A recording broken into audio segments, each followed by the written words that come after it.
cuáles son los resultados, la instrumentación, cosas que tenemos incluso en la universidad que nosotros podemos utilizarlo actualmente, en el gabinete de perforación y voladura, para todos los chicos nuevos que quizás no conozcan, y más cosas que voy a hablar.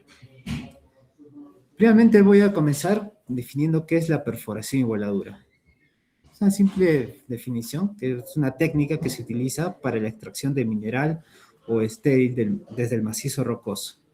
Bueno, algunos, para que no sepan, quizá algunos que estén en primer año, el mineral es donde podemos decir que está el mineral, ¿no? Podemos decir que está, hay oro, hay plata, hay cobre, ¿no? El estéril es donde puede haber material, igual oro, cobre, pero de menor ley, o sea que no sea económicamente rentable para la mina extraerlo, ¿no?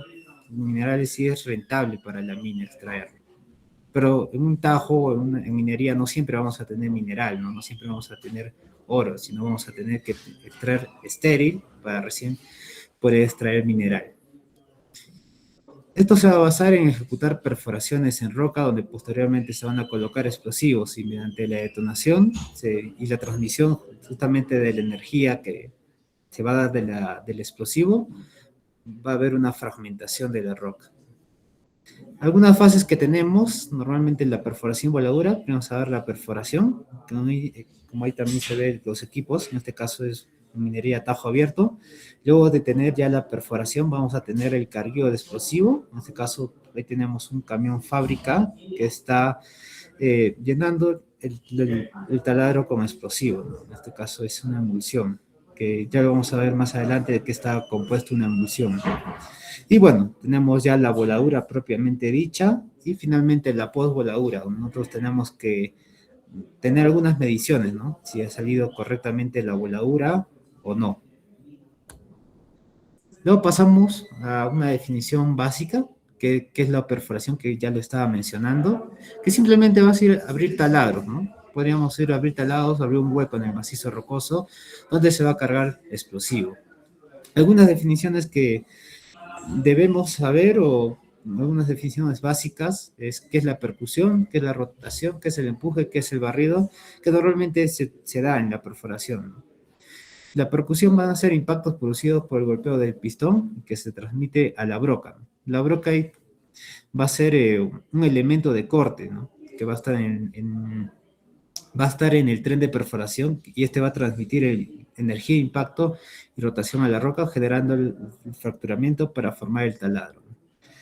Sí, más que todo, la broca es el que va en la parte final del taladro y es el que va a ingresar, ¿no? Al macizo rocoso, es el que va a hacer el corte, ¿no? Ahí se puede ver la imagen que está a la derecha, cómo está la broca, ¿no? Es la primera que va a ingresar, ¿no?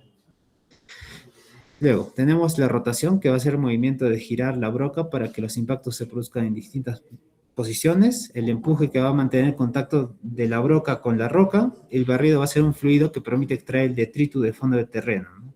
Cuando perforamos, sabemos que hay material, ¿no? Pero ese material necesitamos que salga de la perforación, ¿no? Para que sea una perforación limpia. En este caso, justo para eso está el barrido, ¿no? Va a ser un fluido que nos va a permitir extraer ese material que se está perforando. Bueno, acá hay algunos tipos de brocas. En este caso, las primeras normalmente se utilizan para minería subterránea y las segundas, que son brocas tricónicas, se utilizan para minería superficial. Normalmente en minería subterránea tenemos brocas de menor diámetro, tenemos brocas de 64, a veces también para diámetros más grandes. Para nuestra cara libre tenemos diámetros de 127, tenemos otras de 45, ya para minería convencional de 38 milímetros. Y en el otro tenemos ya, en minería superficial, tenemos brocas mucho más grandes, ¿no? Que algunas llegan hasta 12 pulgadas. Los tipos de perforación que vamos a tener el martillo, no, la top hammer, que es martillo en cabeza. Tenemos DTH, que es down the hole, que es martillo al fondo, y también tenemos la perforación rotativa, ¿no? Cada uno nos va a permitir se utiliza para diferentes casos. Por ejemplo, la top hammer o martillo en cabeza va a ser de alta precisión y para roca dura. Esto normalmente se utiliza en minería subterránea, los diferentes tipos de perforadoras, como las Jackley, las neumáticas que tenemos, que se utiliza bastante. También tenemos las DTH, que es que el martillo está al fondo, ¿no? Que, bueno, va a tener un mayor contacto hacia la broca. Y esto, bueno, esto nos va a permitir una mejor precisión y que sea para roca más dura, ¿no? Ahí está al revés, quizá. Y también tenemos las rotativas, ¿no? Que simplemente ya no va a ser la percusión, sino simplemente va a rotar. En este caso, me refiero a los dos, en sí se utilizan rotopercutivas, ¿no? La percusión lo decimos al martillo de fondo, al martillo de cabeza, que está acá, podemos ver el martillo, que esa es la percusión, y la rotación, ¿no? Que lo va a dar ya el barreno, ¿no? Eso es. Por eso, bueno, normalmente tenemos perforadas rotopercutivas, pero también tenemos otros tipos de perforadas que se llaman rotativas, que normalmente estas se utilizan en tajo abierto, ¿no? En gran minería. Por ejemplo, podemos ver este video, cómo se da la perforación. Ahí se da el empuje, que lo va a dar el pistón a altas presiones, ¿no? Y ahí se va dando y la percusión. Y mientras la boca va a estar rotando continuamente. Normalmente, como mencioné, esto se da con aire comprimido, a altas presiones.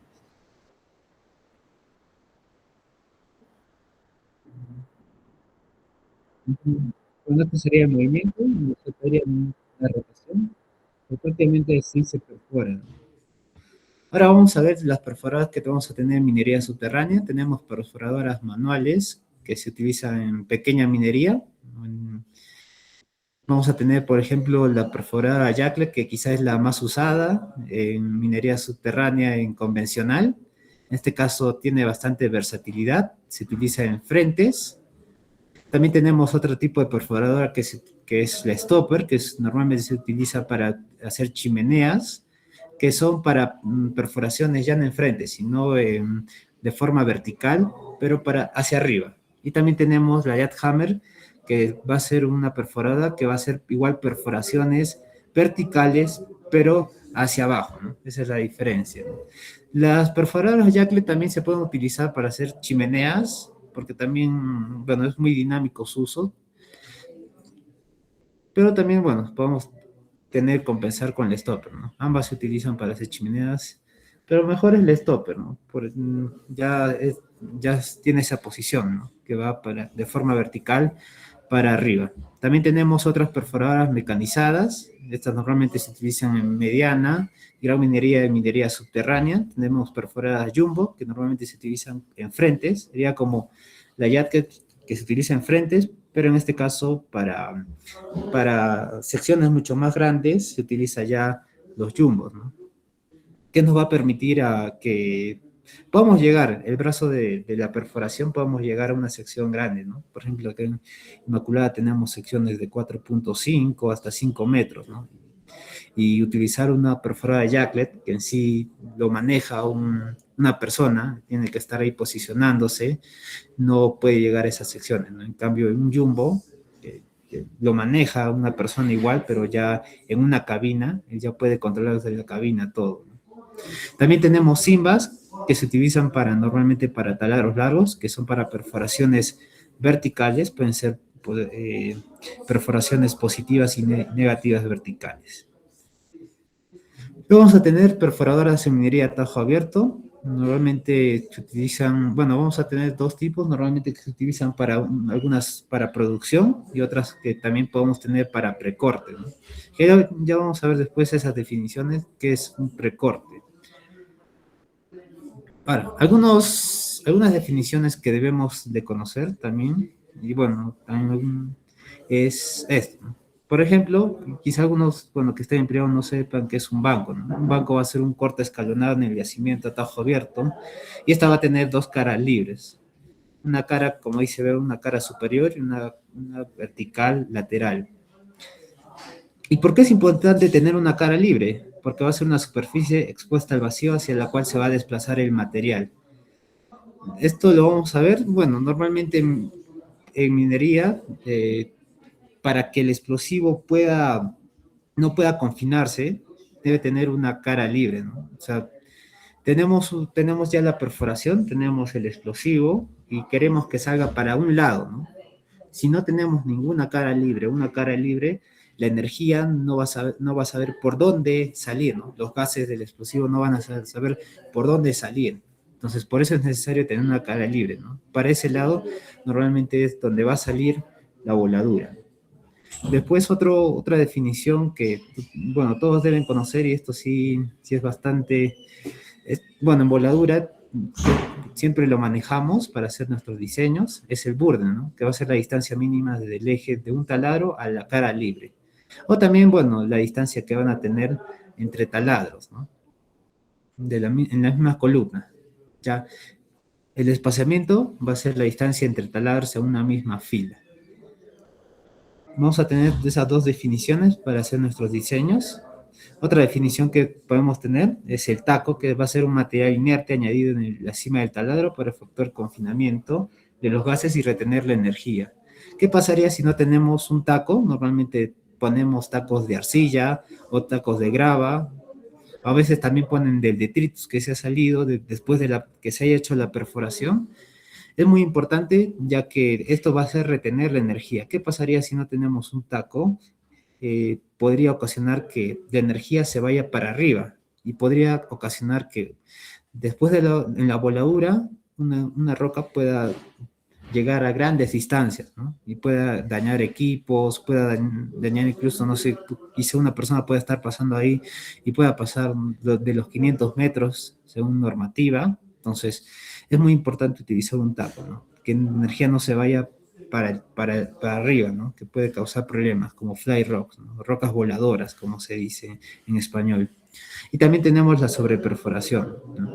La sobreperforación va a ser una longitud de perforación que va a estar por debajo del nivel del piso que necesita para romper un banco. Normalmente en minería superficial tenemos bancos de 15 metros y tenemos una sobreperforación de 1.5 o hasta 2 metros. Y esta sobreperforación nos va a servir que haya un material explosivo y que pueda romper hacia el nivel del piso. Si nosotros rompemos normalmente solo la altura de banco, que sería 15 metros, puede ser que en el nivel del piso nos quede material, ¿no? Y ya el equipo, cuando entre, se le dificulte, no pueda recoger ese material, ¿no? No puede hacer correctamente el carguillo. Entonces, por eso se pone una sobreperforación, para nivelar el piso.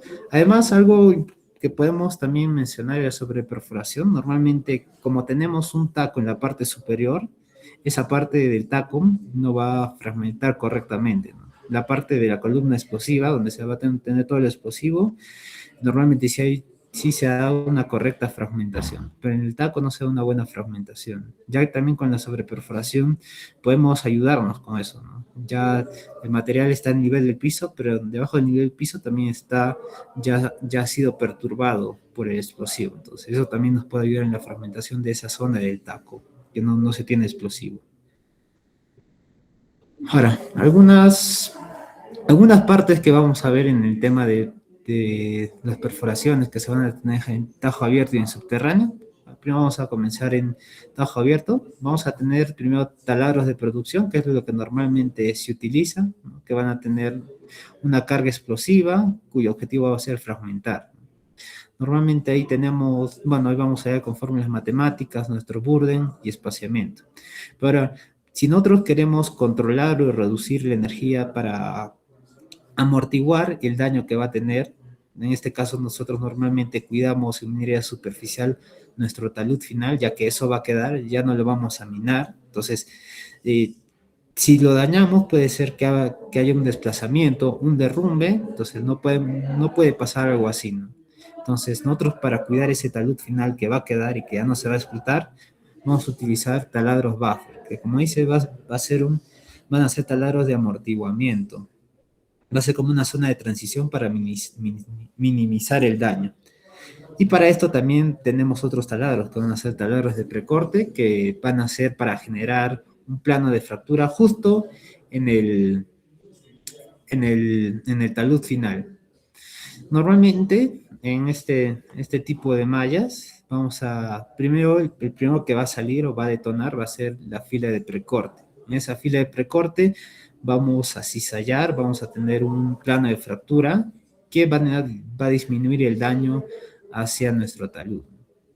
Después van a salir la producción y después la fila de buffer. Y en tema de subterránea, bueno, en este caso es más fácil, simplemente se tienen por su posición más que todo, la posición que va a tener en cada parte, ¿no? Una definición que podemos tener acá, que sí es algo diferente, es el tema del taladro de alivio. Como mencioné, normalmente debemos tener dos caras libres para una buena voladura, ¿no? Que es lo ideal, ¿no? Y como vemos en minería superficial, sí tenemos dos caras libres, ¿no? Una que está arriba y una que está horizontal. En cambio, en minería subterránea es un frente, no tenemos simplemente una cara libre que se puede ver. Y para esto nosotros realizamos perforaciones, en este caso taladros de alivio, ¿no? Que va a ser un taladro perforado sin carga explosiva, cuya función va a ser proporcionar una cara libre inicial en el frente. Normalmente los taladros de alivio van a tener mayor diámetro a los taladros de producción, que van a ser los demás, ¿no? Van a ser los de arranque, que van a ser los primeros que van a salir, después van a ser las ayudas, y así, los cuadradores, las alzas y el arrastre. Entonces, normalmente se utiliza eso, ¿no? Esta es una malla que normalmente se hace en minería subterránea. Ahora vamos a pasar por el tema de voladura, que va a ser, como ya mencionamos, la operación que tiene la finalidad de extraer el mineral o macizo rocoso aprovechando la energía del explosivo para generar una buena fragmentación. Y para esto vamos a utilizar explosivos, ¿no? Explosivos químicos, que es una mezcla explosiva entre combustible y oxidante, que van a generar gases a altas temperaturas y presión, a objeto de fragmentar y mover la roca. Como mencioné hace un momento, el tema de cara libre es muy importante, ¿no? Porque el tema de los gases van a querer salir por un lado, ¿no? Normalmente ese lado es el tema de la cara libre, ¿no? Normalmente tratan de salir por ahí, ¿no? Ahora vamos a tener tema de clasificación de explosivos, vamos a tener diferentes tipos como mecánicos, químicos y nucleares, pero en minerías se utilizan los químicos. Vamos a tener dos definiciones, los explosivos, los altos explosivos y los bajos explosivos. A los altos explosivos normalmente los llamamos a los que van a tener una velocidad de detonación mayor a 2000 milímetros por segundo. Y los bajos explosivos, una velocidad de detonación menor a 2000 metros por segundo, ¿no? Encima de todo es la velocidad, por ejemplo, el cordón detonante a la que va a quemar, ¿no? El tema de la pólvora negra, ¿no? Y el otro es la velocidad de detonación, ¿no? Normalmente tenemos velocidades de detonación, por ejemplo, en iniciadores, como el booster de 7000 metros por segundo, el ANFO de 3400, ahí va subiendo la velocidad que va a tener. Luego, en los altos explosivos, vamos a tener explosivos primarios y secundarios, vamos a tener mezclas explosivas que van a ser sensibles a la chispa.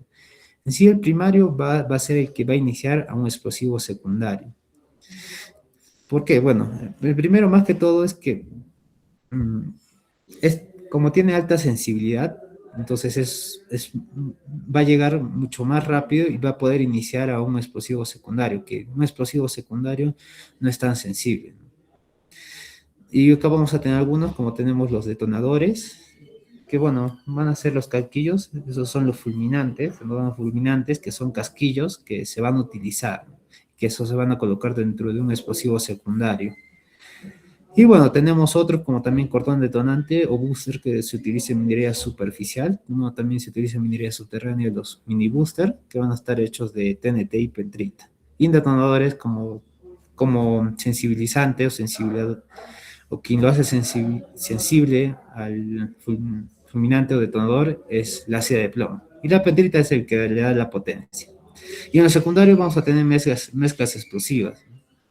En estas mezclas explosivas vamos a tener agentes explosivos, como van a ser ANFO pesado, emulsión gasificada. Y en convencionales vamos a tener dinamitas y emulsiones encartuchadas. Una pequeña diferencia que podemos mencionar es que para un agente explosivo va a necesitar un detonador de mayor potencia al fulminante número 8, y en el convencional un fulminante número, bueno, que puede ser igual a un número 8, ¿no?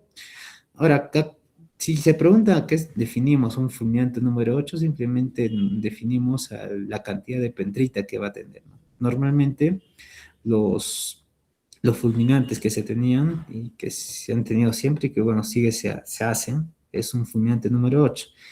Y actualmente ya se tienen fulminantes mayores, ¿no? Número 10 y hasta número 12. Y esto la única diferencia es en el tema de la cantidad de pentrita. Mayor gramaje de pentrita que va a tener el fulminante. Vamos a pasar a los componentes de los explosivos. Como ya mencioné, un explosivo va a estar compuesto de una mezcla explosiva que va a ser una sumatoria de un oxidante y un combustible. Vamos a tener, quizá ustedes ya han escuchado bastante, bueno, de la dinamita y quizá también del ánfo. En este caso, ¿de qué va a estar compuesto? Una dinamita va a estar compuesto de nitrato de amonio y el combustible va a ser la harina de madera o celulosa. Y normalmente lo que le da la sensibilidad a este explosivo va a ser la nitroglicerina y nitrocelulosa. Normalmente la dinamita es un explosivo de es muy sensible. Antes normalmente, bueno, antes se utilizaba esto, pero por tema de seguridad ya no se utiliza mucho en minería, ¿no? Quizá en minas pequeñas aún se utilicen las dinamitas, pero ya no, normalmente ya no se utiliza. Lo que se utiliza, por ejemplo, en minería subterránea actualmente son las emulsiones encartuchadas, por ejemplo. Está compuesto por un oxidante que es el nitrato de amonio en solución y un combustible que va a ser petróleo, aceite y emulsificante. Y lo que le va a ser sensibilizante es el aire, gas contenido en las microesferas que van a tener dentro de este emulsión encartuchada, ¿no? Y bueno, ahí vamos a tener diferentes potencias, ¿no? Depende del tipo de roca también. También vamos a tener el ANFO, que es también bastante conocido, que es nitrato de amonio más fuel hilo o petróleo. Y bueno, el sensibilizador va a ser el aire, ¿no? Que contiene los poros del PRIS. Normalmente el ANFO son bolitas muy pequeñas a las cuales tienen, o sea, parece que son bolitas en sí, pero con un microscopio se puede ver que tiene aire, tiene poros ahí. Y bueno, van a tener de diferentes variedades, ¿no? De ANFO, ¿no? Varias empresas producen ANFO. Y bueno, vamos a tener un explosivo que se utiliza en minería superficial, que es el ANFO pesado, que va a ser hecho de nitrato de amonio, en PRIS y en solución, petróleo, aceite y gas con combustible, y sensibilizador va a ser el aire, ¿no? De los PRIS, del ANFO.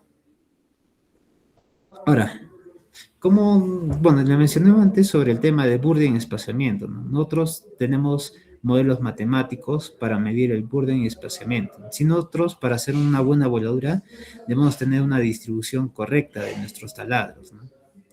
Esto es muy importante, ya que si no tenemos una distribución correcta o tenemos, no sé, nuestro Burdin o espaciamiento es muy grande, a veces puede que no salga correctamente, se confine, o sea, pueden pasar muchas cosas. Entonces, nosotros debemos tener cálculos de cómo sustentar, ¿no?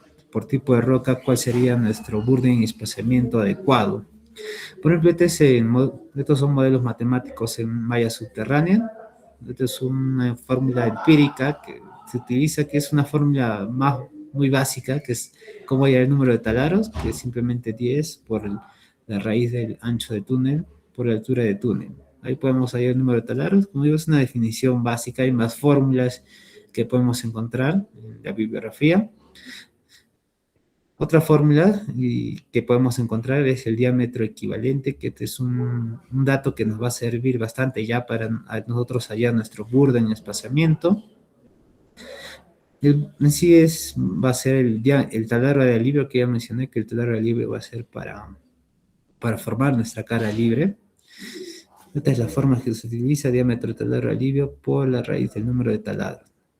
Bueno, ahí se ve cómo se utiliza la fórmula. Por ejemplo, en un taladro de alivio de 89 milímetros, nuestro diámetro equivalente sería 154. Y esto nos va a servir, este diámetro, para las siguientes fórmulas para hallar nuestro burden y espaciamiento. También tenemos otra fórmula que es profundidad de taladro, que proponen dos fórmulas, que es Holber y Konya, donde, bueno, utiliza datos de profundidad de perforación en metros y diámetro equivalente vacío en metros. Algo muy importante es también ver el tema de los diferentes diseños en el número, en los taladros de alivio. Se van a tener diferentes taladros y esto va a depender también del tipo de roca, ¿no? Por ejemplo, aquí en Inmaculada utilizamos un diámetro de alivio, es un doble hexagonal, o sea, utilizamos 6 taladros de alivio, 6 taladros vacíos. Para tipos de roca, por ejemplo, tipo de roca media. Algo muy importante y también vamos a ver, justo se ve en la imagen, ahí por ejemplo tenemos nuestros taladros vacíos y nuestro taladro que está con explosivo. En este caso, de acuerdo a nuestro burde en espaciamiento, si hallamos un correcto burde en espaciamiento, pues va a formar la cara libre, ¿no? Pero imaginemos, en el segundo caso que se muestra, tenemos los taladros muy espaciados, muy alejados, ¿no? al, al que va a detonar al inicio. Entonces, no vamos a tener buenos resultados, ¿no? Incluso puede ser que no salga toda la malla, ¿no? En minería subterránea es bastante importante asegurarnos tener un buen arranque, ¿no? Tener el taladro de alivio que salga, ¿no? Si no sale o sale de esta forma, como la segunda forma incorrecta, ya no va, la energía del explosivo de los demás taladros no va a saber dónde salir, ¿no? Entonces puede ser que el tiro se quede, ¿no? O sea, no vamos a ver el material apilado. Entonces simplemente podemos ver ahí el frente y no ha salido, ¿no? Pero sí ha detonado el explosivo. Entonces es muy importante tener eso, ¿no? Saber cuál va a ser nuestro burde de desplazamiento adecuado, ¿no? Y también los números de taladro de alivios que vamos a tener. Vamos a tener más fórmulas matemáticas. Por ejemplo, esta es para el cálculo perdón, para taladros de arranque. Bueno, acá vamos a tener definición de burde en espaciamiento y radio.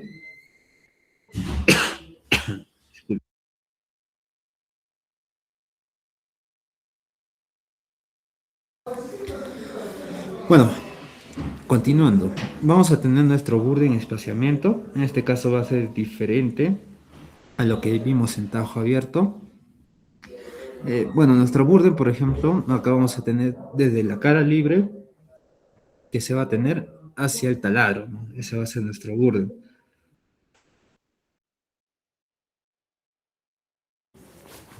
Disculpen.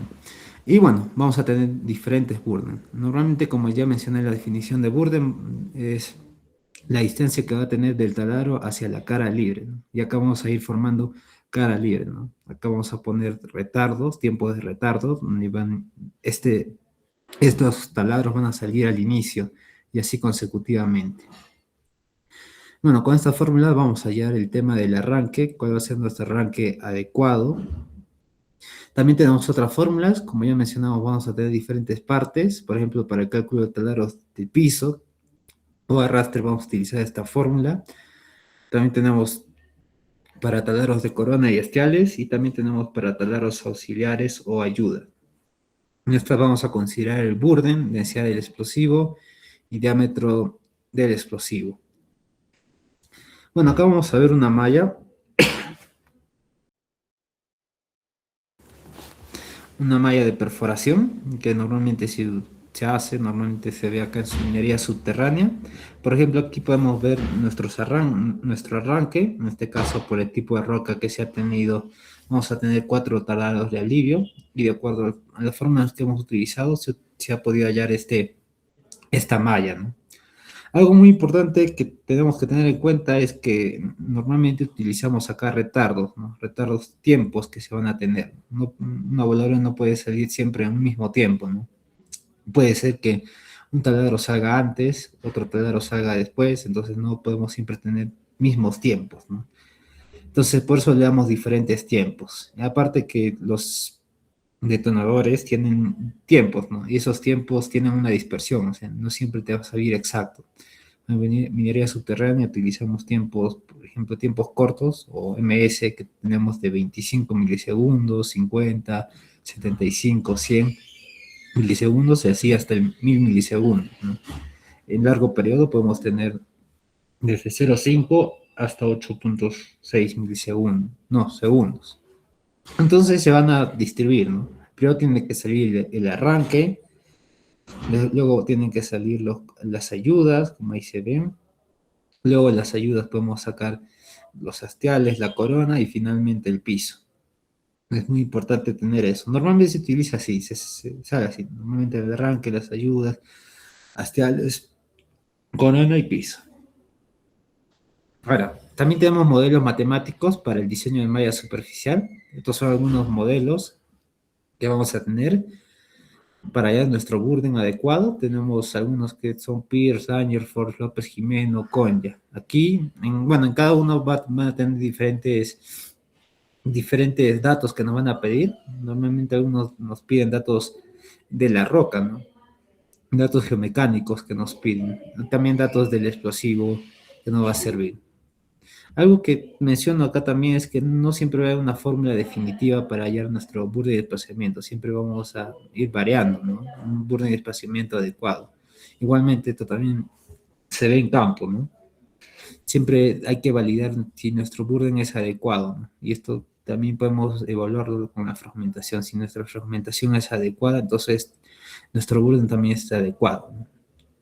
Quizás son fórmulas empíricas, matemáticas, pero el terreno en cada mina va a ser diferente. Entonces, sí es un sustento técnico que podemos utilizar en el momento, pero esto siempre va a ser variable, ¿no? De acuerdo al terreno que se va a tener y por las estructuras que se van a tener, ¿no? En el terreno, ¿no?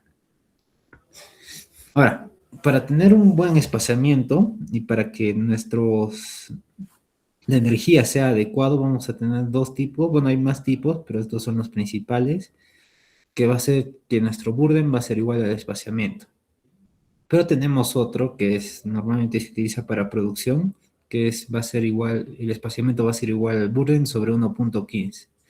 ¿Y por qué 1.15? Bueno, normalmente esto se da en una malla equilátera, ¿no? Un triángulo equilátero.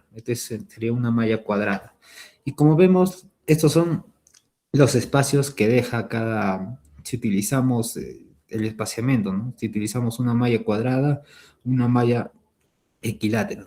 Vemos que el espacio que se tiene o el área que no va a llegar totalmente la energía va a ser mayor en una malla cuadrada que en una malla tipo equilátera, ¿no? Entonces, por eso normalmente se utilizan mallas así equiláteras, ¿no? Porque va a tener un mayor rango y va a llegar a esa área, ¿no? Que no se tiene.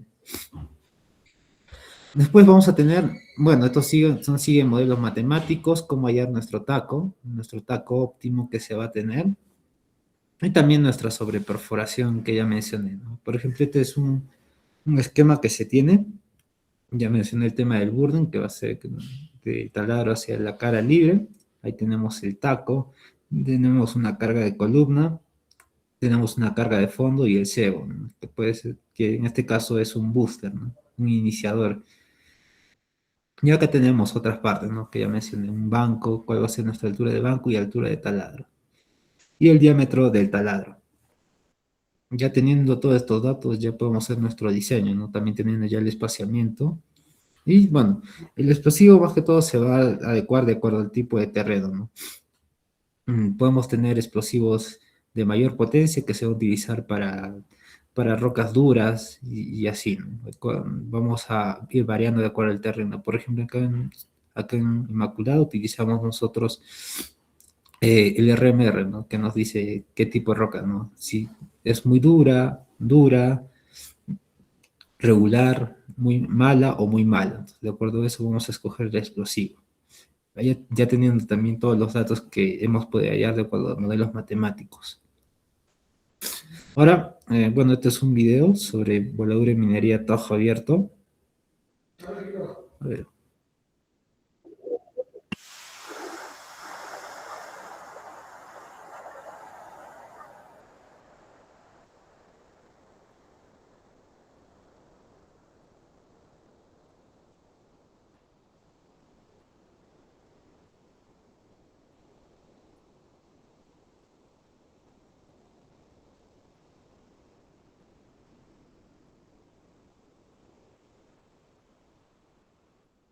Mm, Bueno, como ya mencioné, para acá, bueno, para tener una voladura adecuada y que sea ideal, bueno, tenemos que tener un buen burden en espaciamiento. Ya, y algo que no mencioné es muy importante es el tema de perforación, ¿no? Si tenemos una adecuada perforación en el tema de carriota y voladura, vamos a tener una buena voladura. ¿Por qué? Porque, por ejemplo, podemos tener desviaciones en los taladros, ¿no? Si bien perforar 90 grados, podemos desviarnos y estas desviaciones pueden hacer que, por ejemplo, ambos dos taladros se junten o que ambos taladros, por el tema de burden, tengan un menor burden al que nosotros hacemos allá. Por ejemplo, tenemos en minería subterránea, en taladros largos, 1,40, ¿no?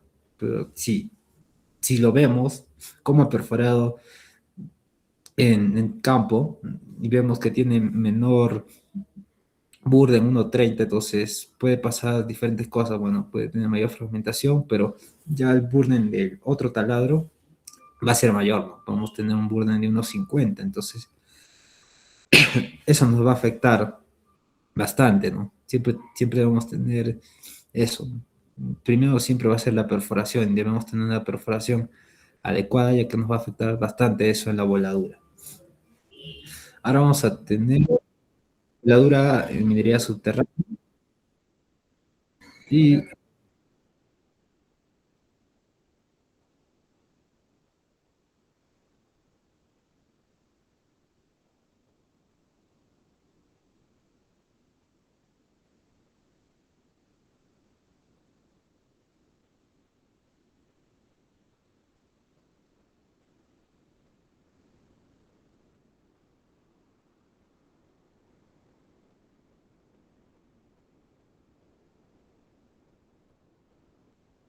bueno, como ya mencioné, siempre vamos a tener en cuenta el tema de los retardos, primero que tiene que salir el arranque, ¿no? Y así sucesivamente. Justo ahí se mostró gráficamente, ¿no? Vamos a- Justo ahí las lucecitas mostraron eso. Ahora vamos a pasar. En la universidad nosotros tenemos diferentes softwares y también nosotros en minería utilizamos diferentes softwares. Tenemos software de diseño, como el Glass Pattern, que es el MyPlan, o también tenemos el Data Blast, que es de DataMine, que nos va a servir más que todo para hacer nuestros diseños, ¿no? Ya teniendo nuestro burden adecuado y nuestro espaciamiento, ¿no? Ya de acuerdo a una zonificación que nos mande el planeamiento, ¿no? Nos puede mandar una zona. Nosotros ya de acuerdo a los datos que tenemos y que hemos hallado matemáticamente, podemos hacer la distribución correctamente en esa zona. Luego vamos a tener un software de simulación, que, bueno, quizá el más básico que podemos encontrar y que quizá todo ingeniero de minas maneja es el JK SimBlast. Otro software de simulación tenemos el iBlast, el OpitBlast y el IGIS. Bueno, el JK tiene para hacer simulaciones para tajo abierto y también para minería subterránea.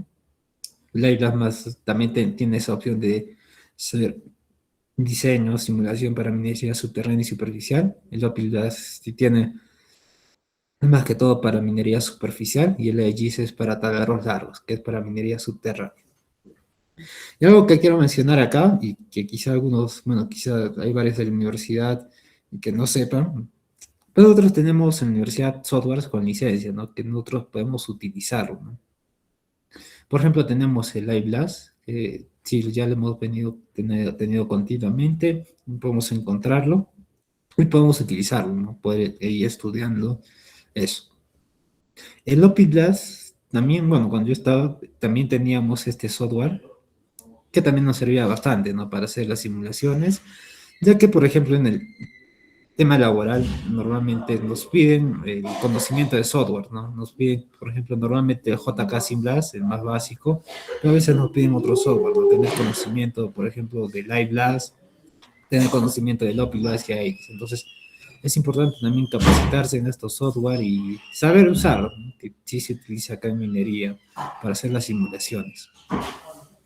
¿Y qué simulamos en estos software? Por ejemplo, los halos de energía que va a tener en un explosivo, la simulación de halos de vibraciones que va a tener, hasta dónde va a ser el daño de las vibraciones, las isolíneas de tiempo, para dónde va a salir la voladura, la predicción de vibraciones en campo lejano, predicción de fragmentación, también está desplazamiento.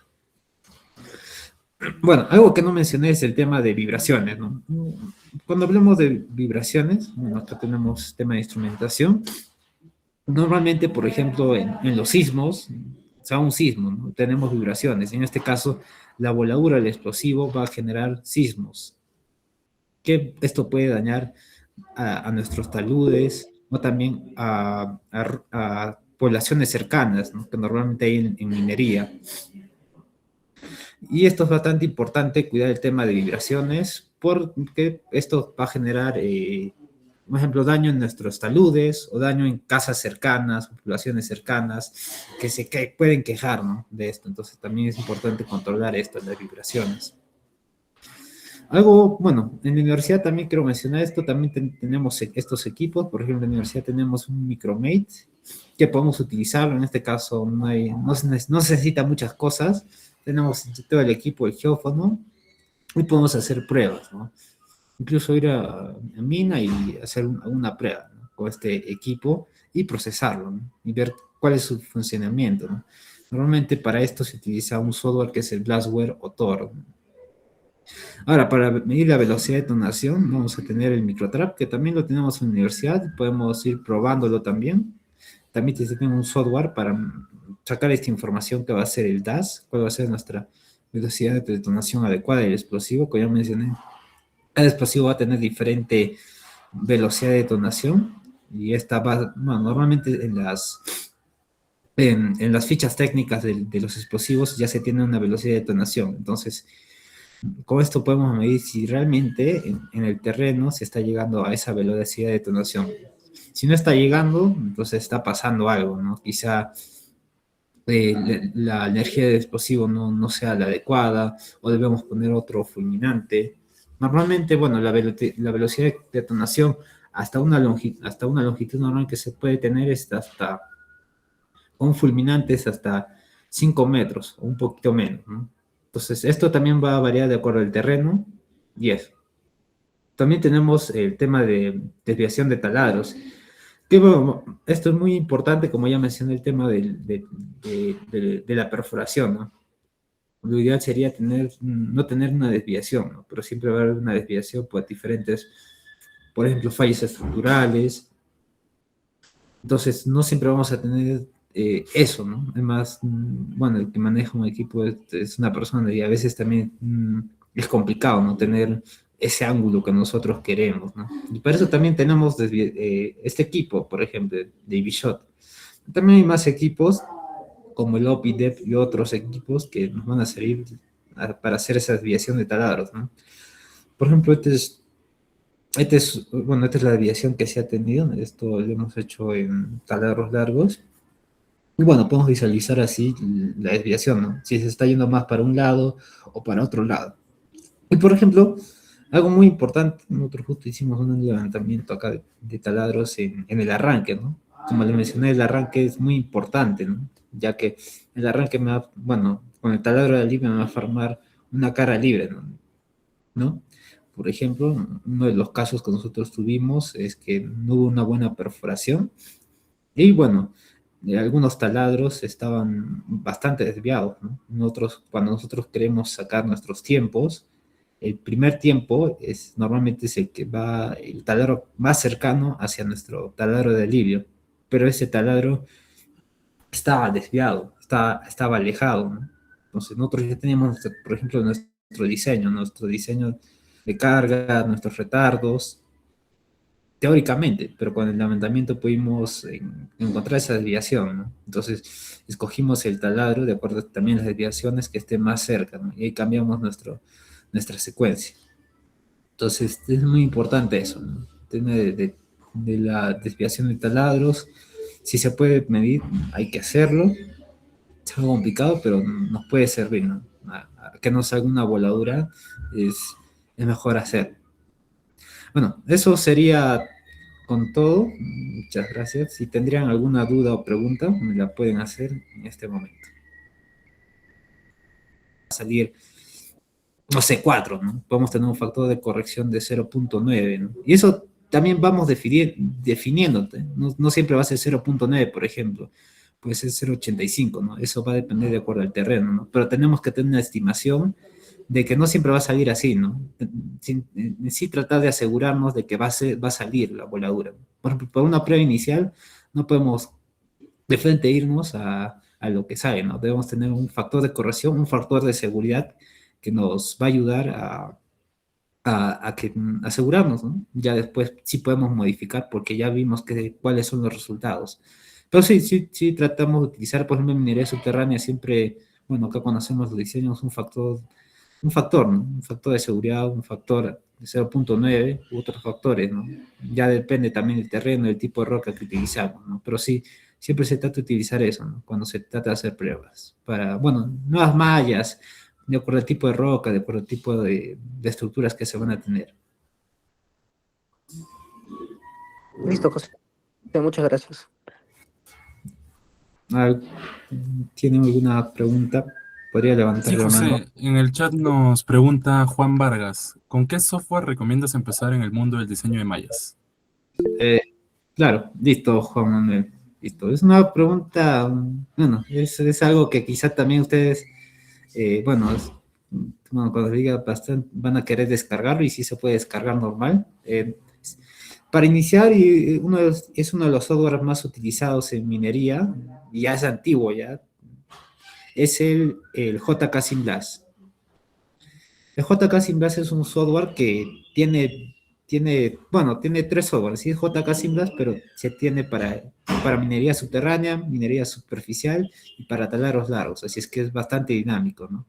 Es un software bastante básico, quizás no es en 3D, es en 2D, pero en sí tiene todo lo que tú quisieras tener, ¿no? Podemos ahí hacer simulación de halos de energía, simulación de vibraciones, puedes predecir tu fragmentación. Entonces, y es el más básico, o sea, que te van a pedir, ¿no? Si tú quieres, bueno, optar por un puesto, normalmente las convocatorias siempre te piden saber el JK Symblaze como mínimo, ¿no? Es el que todo, como dije, todo ingeniero de minas debe saber. Entonces, con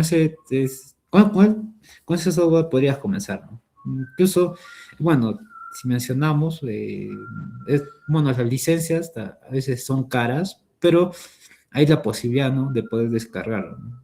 Por ejemplo, en YouTube, bueno, yo cuando estaba en la universidad lo descargaba, hay forma, podemos poner en YouTube cómo descargar el JK Symblaze y si hay formas de descargarlo, ¿no? Entonces, es el más básico porque, por ejemplo, el otro software, el iBlast, OptiBlast, no, bueno, si buscamos, no se tienen, sí o sí tenemos que tener la llave, ¿no? La licencia, y esa licencia cuesta bastante, ¿no?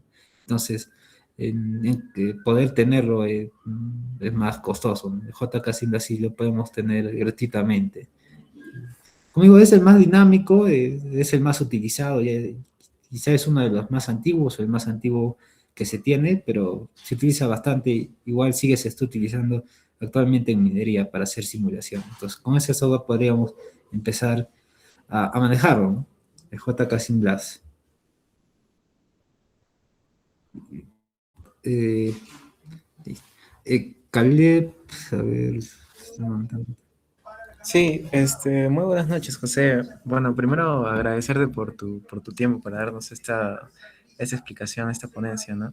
Bueno, mi pregunta en realidad es algo que tú consideres capaz, ¿cuál piensas tú que puede llegar a ser el error más común, ¿no? En todo lo que viene a ser perforación y voladura. En este caso, capaz en mina subterránea, ¿no? Como tú te encuentras.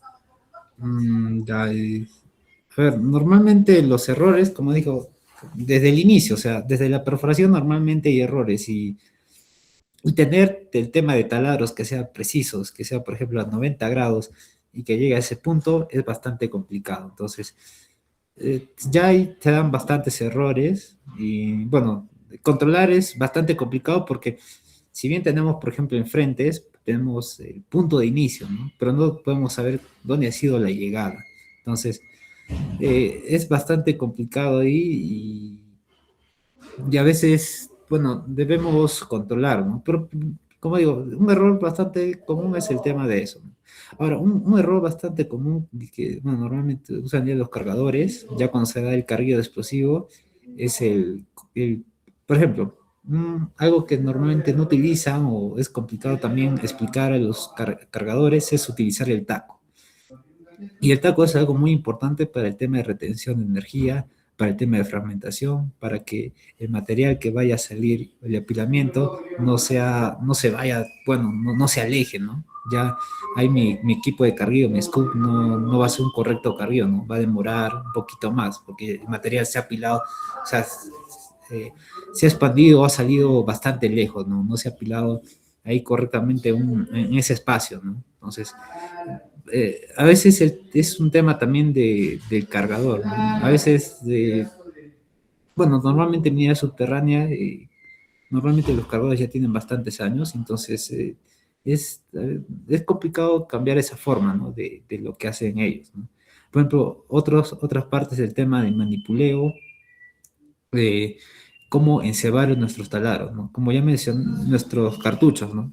Por ejemplo, tenemos eh, bueno, acá utilizamos los emuladores y acá, bueno, esto se tiene que conectar con un fulminante, ¿no?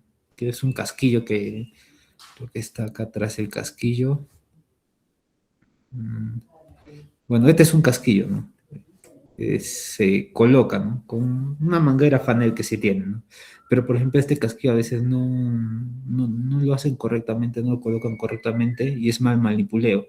¿Y qué pasa a veces? Que puede ser que, oye, bueno, que toda la columna de explosivo no salga, ¿no? Entonces es muy importante, bueno, primeramente el tema de perforación, tener perforación adecuada, pero es muy complicado controlarlo. Sí se puede utilizando, por ejemplo, guiadores. Por ejemplo, tú perforas un taladro y, y nos podemos guiar con ese taladro a otro taladro, ¿no? Para que no tenga una desviación, ¿no? Siga ese misma columna, ¿no? Es una de las partes que vamos a utilizar, ¿no? Un guiador. Y en el tema de carguillo, el tema de manipulación, ¿no? A veces también, bueno, no es tan común, pero a veces se olvidan de amarrar, entonces, pues eso pasa, ¿no? Y acá sí ha pasado, y es bastante, bueno, también tema de capacitar a los cargadores, cómo hacer el correcto carguido, cómo hacer el correcto amarre, por qué utilizar los tacos de arcilla, y eso, ¿no? Normalmente eso pasa, ¿no? Tema de manipuleo y carguillo explosivo. Y en perforación, ¿no? A veces no utilizan guiadores, que sí es lo adecuado utilizar para guiarte, ¿no? Que estás perforando adecuadamente, a- a- a- adecuadamente, ¿no? Tú ya perforas un taladro, dos taladros, y ya con guiador puedes guiarte, ¿no? El ángulo, para dónde estamos yendo, entonces eso es muy importante utilizar. Claro, José, muchas gracias, muchas gracias. Bueno, José, creo que no hay más preguntas. Entonces, muchachos,